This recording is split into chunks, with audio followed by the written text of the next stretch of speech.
Hey y'all, it's Stacey. Welcome back to the kitchen. Today we're making one of my most popular cookie recipes.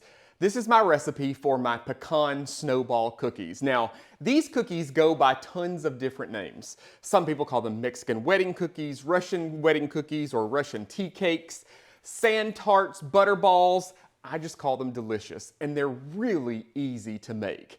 Let me show you how. In my stand mixer here, I've got 1 cup or 2 sticks of unsalted butter. Now, normally a recipe is going to call for you to use room temperature butter. In this case, we don't quite want it to be room temperature, and we'll talk about that in just a second. It can't be quite as cold as directly coming out of the fridge because it's not going to mix well together. So I've let this sit for about 10 or 15 minutes before we proceed with our recipe. To that, I'm going to add 1 cup of powdered sugar. And we're just going to cream this together until it turns from like a yellow color and lightens up a little bit and everything's really well incorporated.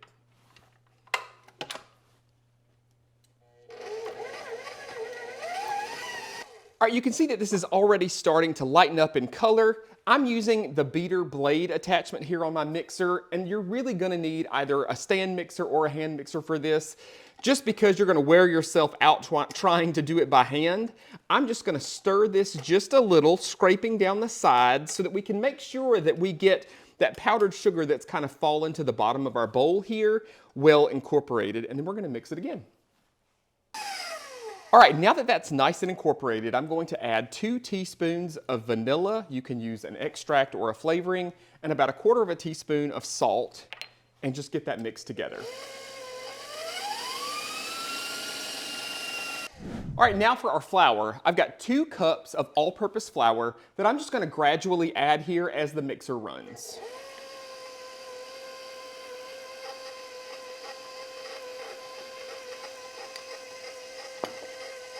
All right, one more time, we're going to scrape down the sides of our bowl here just to make sure that everything's getting well incorporated, and you can see that a nice thick dough is forming here. All right, so let's talk about our pecans, the thing that gives this tons of flavor and also a very unique texture. Now, I've got 1 1/4 cups of finely chopped pecans. I used a nut chopper, one of the hand crank nut choppers, to get this fine texture. You could also use like a little food chopper or even a food processor. You just want to watch it carefully, and I want you to look closely here and kind of see the texture that we're looking for with these. Okay. These are going to go right into our dough here, and we're going to mix one more time.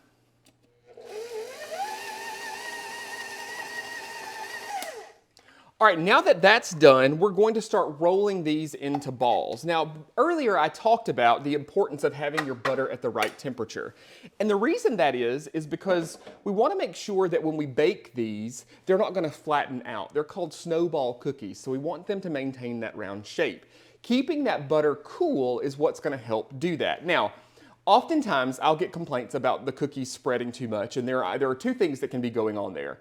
One, there's not quite enough flour. In that case, you could certainly add some more. It's easy to mismeasure flour. I typically recommend that you spoon it into a dry measuring cup and level it off with the back of a butter knife.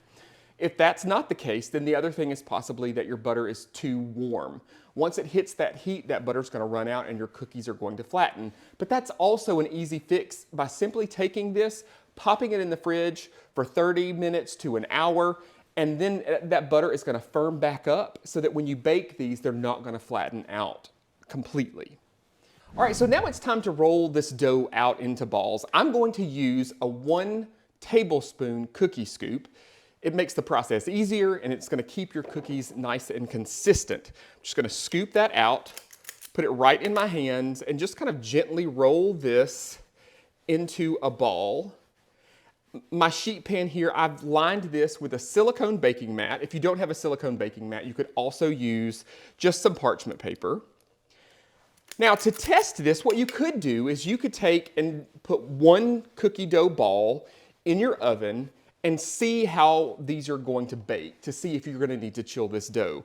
There are some times where you might not need to chill it at all, and other times that you might. So rather than starting by baking 1 full sheet of these, you can start with 1 cookie, and that way you're not wasting a bunch of cookie dough and having to start over again. I'm placing these on my cookie sheet here, 1 1/2 to 2 inches apart. All right, so I got all of these rolled out here. You're gonna get about 36 cookies out of this when you're measuring this with a 1 tablespoon scoop. And another thing that you can do too here is once you've rolled these out, if you need to chill this can go just like this whole sheet pan with the dough on there, right in the fridge or the freezer for 20 to 30 minutes, and it's gonna firm that butter up that way too. For now though, these are gonna go in the oven 350 degrees for 15 to 18 minutes, or just until they start to turn golden brown around the edges.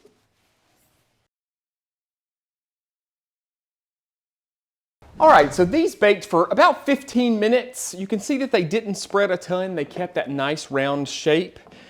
Now for the part where we're gonna turn these cookies into snowballs by coating them in powdered sugar. We're not gonna do it one time, we're gonna do it twice. I'm gonna let these rest on the pan for about 5 minutes, just till they're cool enough to handle, and then we're gonna start tossing them in this powdered sugar. All right, once these are cooled just enough to where we can handle them, I'm just gonna simply toss them in a bowl of powdered sugar. This is about 1.5 to 2 cups of powdered sugar. We're just gonna do a light coat on these, because what we're gonna do is allow them to cool completely and then coat them one more time. Once we've allowed these to cool, we're going to coat them in a little more powdered sugar. That first coating is gonna stick to these cookies really well because of the moisture and the residual heat, allowing us to put another coat on here that's gonna stick even better. Now there's not tons of sugar in the cookie dough itself because we're adding all of this sugar to the outside. We're gonna go through and coat each one of these one more time, and they're ready. You can store these in an airtight container, or you can even freeze them for even longer. Folks, you can find this full recipe by heading over to the website and just searching for Snowball Cookies. Y'all enjoy.